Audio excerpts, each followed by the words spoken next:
Welcome back to my YouTube channel guys. इस चैनल पर आपको रीडिंग के टिप्स एंड ट्रिक्स साथ के साथ राइटिंग टास्क टेम्पलेट वो भी बिल्कुल फ्री ऑफ कॉस्ट प्रोवाइड किए जाते हैं। तो इस चैनल को ज़रूर सब्सक्राइब कीजिएगा और अपने लिसनिंग के स्कोर्स कमेंट सेक्शन में ज़रूर शेयर कीजिएगा। Section 1. Listen to the conversation between Bob Wills, who is a foreign student advisor at a language school, and Angela Tung, who is a student, and complete the form.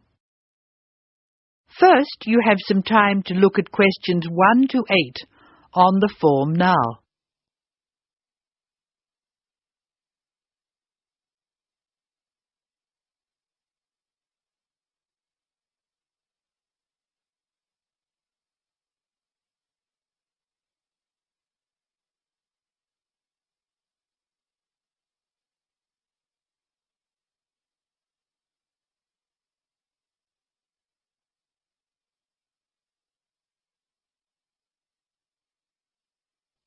You will see that there is an example which has been done for you. The conversation relating to this will be played first.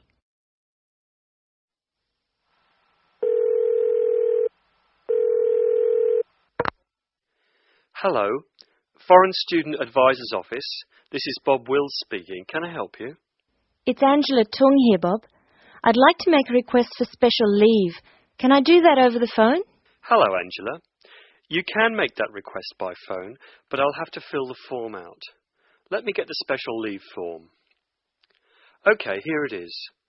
Tell me your student number, please. It's H for Harry, 5712. H5712. Okay. What's your address, Angela? Angela's student number is H5712, so that has been written on the form. Now we shall begin. You should answer the questions as you listen, because you will not hear the recording a second time. Now listen carefully and answer questions 1 to 8.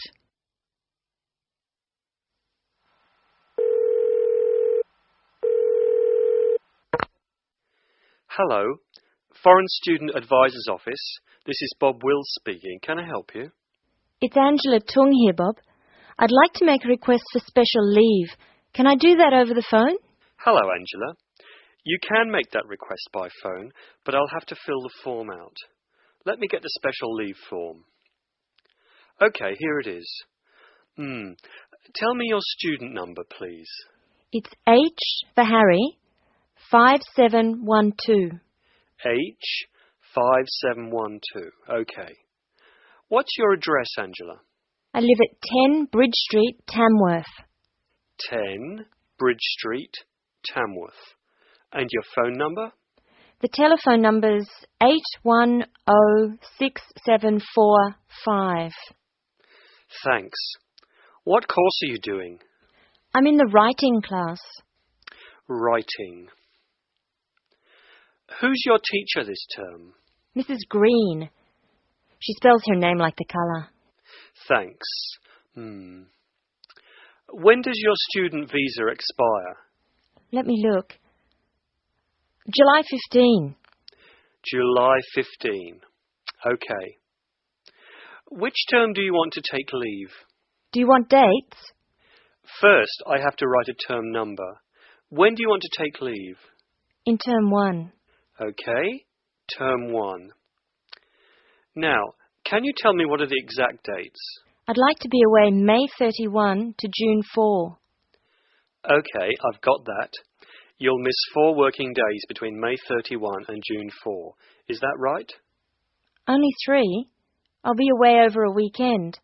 I'll be back at my classes on June 5, so that's 3 days away. Look at questions 9 to 12.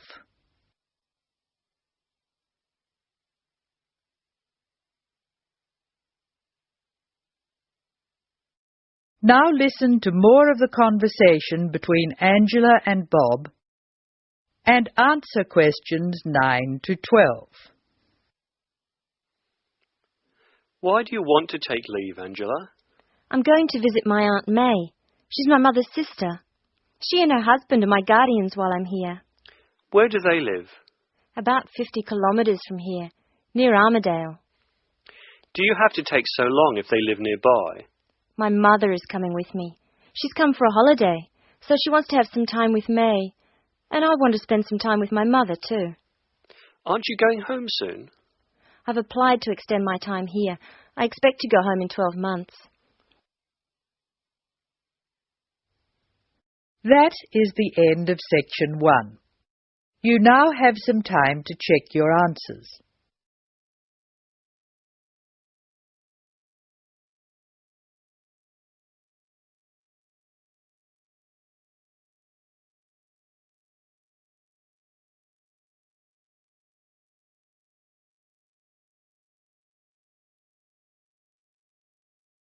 Now turn to section 2. Section 2. You are going to hear a tape recording of instructions and advice, which a woman called Martha has left for her friend John, who is coming to stay at her house and take care of it while she is away. First, look at questions 13 to 18.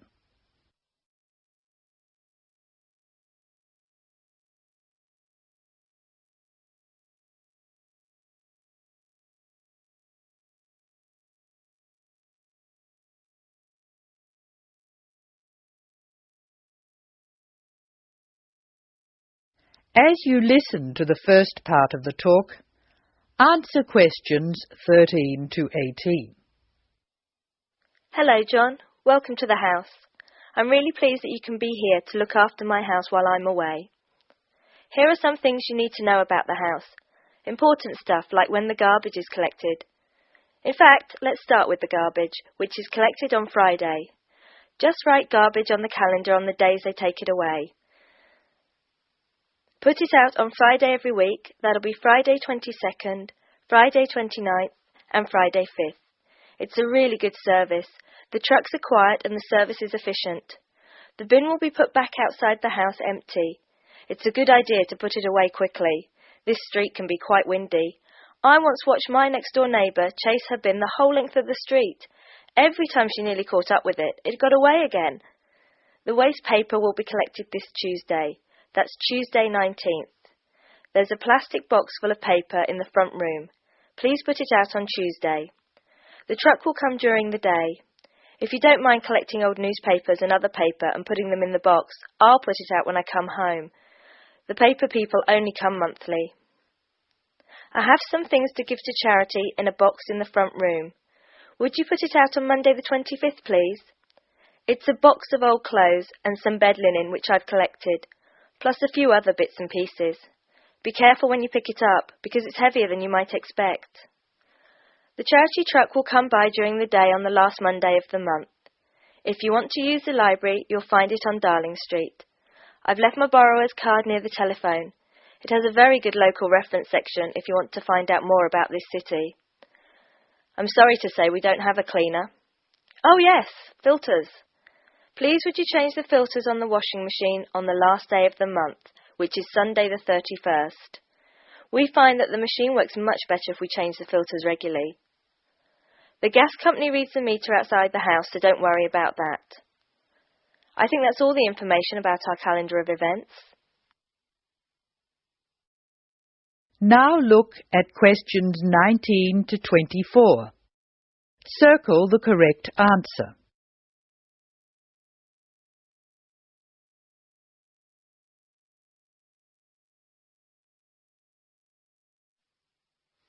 Well, John, I'm trying to think what else I should be telling you. As you know, I'm going to a conference in London. I hope to have a little time to look around. It's a great city. I do hope I manage to get to at least some of the theatres and museums. I'm looking forward to all the things I have to do at the conference too. I'm giving a paper on Tuesday the 26th, and there are a couple of really exciting events planned later in the conference programme. I hope to meet up with an old teacher of mine at the conference. She taught English literature at my old high school, and we've kept in touch through letters over the years. She teaches now at the University of Durham, and I'm really looking forward to seeing her again. By the way, I expect you're hungry after your trip. I've left a meal in the refrigerator for you. I hope you like cheese and onion pie. Would you do me a favour, please? I haven't had time to cancel an appointment. It was made a long time ago and I forgot about it until this morning. It's with my dentist for a checkup on Thursday the 28th. Could you please call the dentist on 816-2525 and cancel the appointment for me? Thanks a lot, John. One last thing. When you leave the house, make sure the windows and doors are shut and set the burglar alarm. The alarm code number is 9120, enter. Have fun. I'll see you when I get back. This is your friend Martha saying goodbye. That is the end of section 2. You will now have some time to check your answers.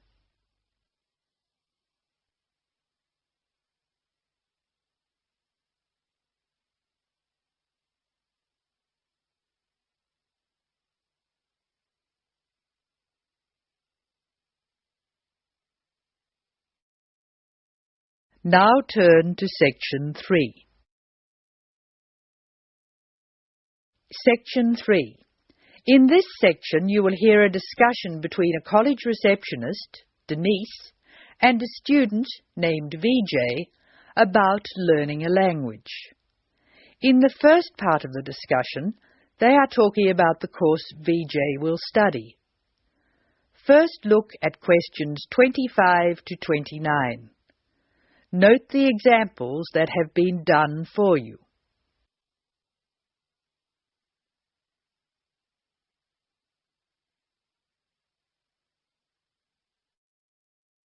Using no more than 3 words or numbers, complete the table.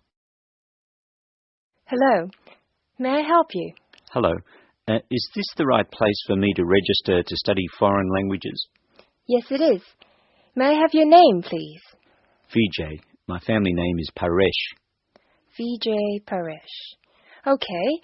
Do you have a telephone number? Yeah. 909-2467. Thank you. Now, which language would you like to learn? We offer French, Italian, Cantonese, Mandarin, Spanish, Portuguese. I'd like to learn Spanish, please. Okay. Our classes are conducted in lots of different places. We have classrooms in the city and here in this building. What's this building called? This is Building A.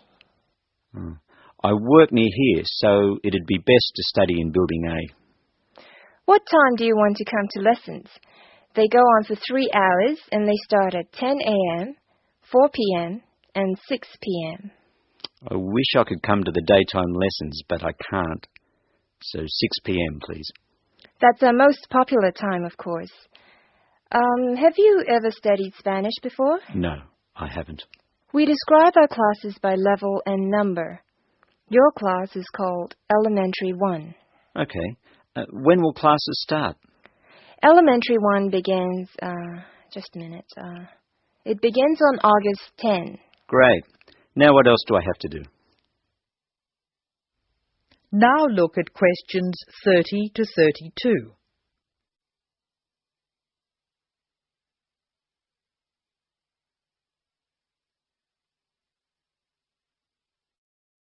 Choose the appropriate letters A to D and write them in boxes 30 to 32 on your answer sheet. Listen carefully to the conversation between Denise and Vijay and Anne. Well, let's see. First you have to go to... May I have a minute, please, Denise? Of course, Anne. Excuse me for a minute, please, Vijay. Did you file those forms for me last night? No, they're still on my desk. Oh, Denise, that's simply not good enough. I'm really sorry, Anne. It won't happen again. All right, Denise, go back to your customer, but please be more careful in future. Now listen to the directions and match the places in questions 33 to 36 to the appropriate letters A to H on the plan.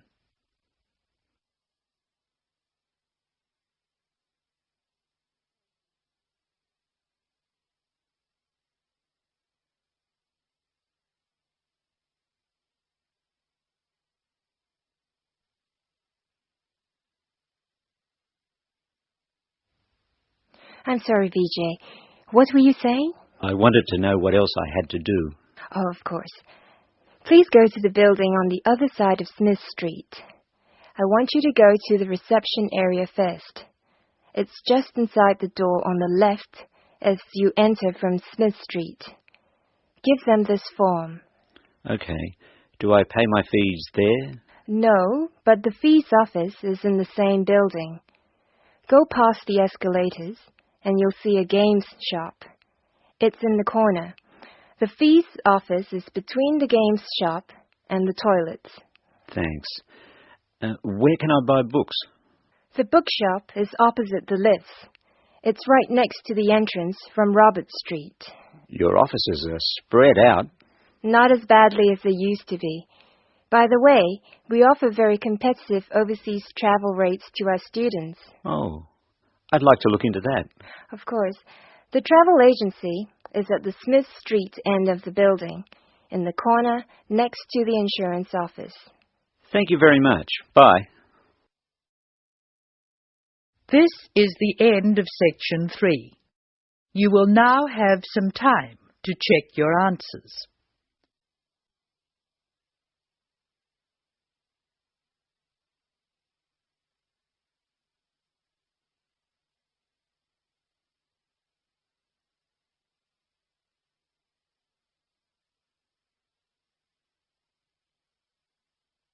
Now turn to section 4. Section 4. You will hear an extract from a lecture on traffic management.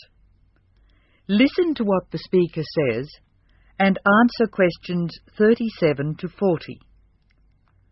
First, you have some time to look at the questions.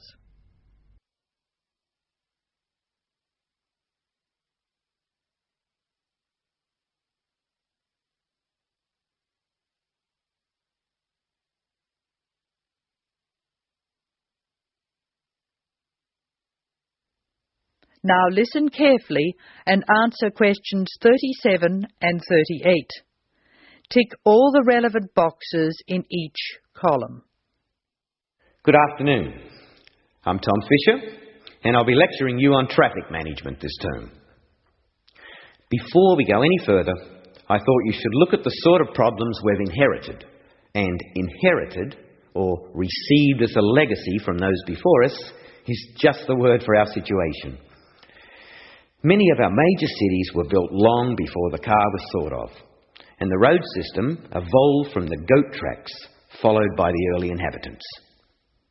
These we can refer to as old structure problems, and you can take the expression old structure to refer to problems which were in place before we saw the need to build efficient road systems. Old structure problems are easily demonstrated in London, New York, Sydney and Paris. Let's look at each city in turn. London has a most confusing road system, which is forgivable because it's a very old city. I'll talk more about the ring roads later. New York is laid out on a grid which makes it easier to find your way around. But it's an enormous city, and the sheer pressure of numbers strangles the roads.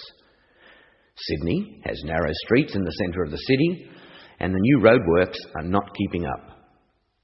Paris has wide streets, but it's still the victim of old structure problems, like Rome and Edinburgh.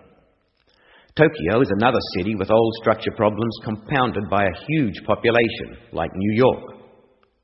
Cities which do not have these old structure problems are Houston, Los Angeles and Dallas. The thing which saves some of these cities is an effective public transport system, usually below ground. London has an old but effective underground train system known as the Tube, and a comprehensive bus and train system above ground. Hong Kong has cheap, swift and effective public transport in the form of mass transit railway, buses and ferries. Paris has the Metro Underground Railway, which carries tens of thousands of people daily, and a large bus system. New York has a comprehensive underground train system, but many people feel that it's dangerous to ride on it. There have been some nasty attacks. However, the trains themselves are efficient, so we have to call it a good system. Sydney has a good public transport system, but only part of it is underground. Now answer questions 39 to 40. Write no more than 3 words for each answer. Notably absent from this discussion of cities with good public transport are the cities I nominated previously as not having old structure problems: Houston, Los Angeles and Dallas. Let's start with Dallas, a very wealthy city in Texas which has grown up in an era when cars were considered to be essential to move about. It has an excellent road system, as does Houston, another new city with wise city leaders who insisted on good roads. However, the public transport system in both Houston and Dallas is extremely poor. As a result, travel in Dallas and Houston is easy except for peak hour, when a 20-minute run can expand to more than an hour in traffic jams. Los Angeles suffers from chronic highway blockages, despite efforts to encourage people to use public transport. Cities with good road systems and no old structure problems can use other methods to reduce the number of vehicles travelling together at peak hour. Flexi time is one good method. Offices open and close at different times, so people are travelling to and from work at different times. Vehicles carrying more than one person can use special priority lanes, which means they can travel more quickly. There are even systems to make peak hour car use more expensive, with electronic chips recording the presence of a vehicle in a given high traffic area at a given time. So, what can we do?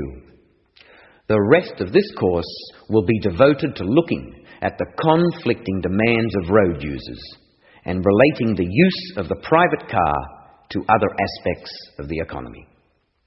Over the next 3 weeks, we'll be discussing this in more detail. That is the end of section 4. You now have some time to check your answers.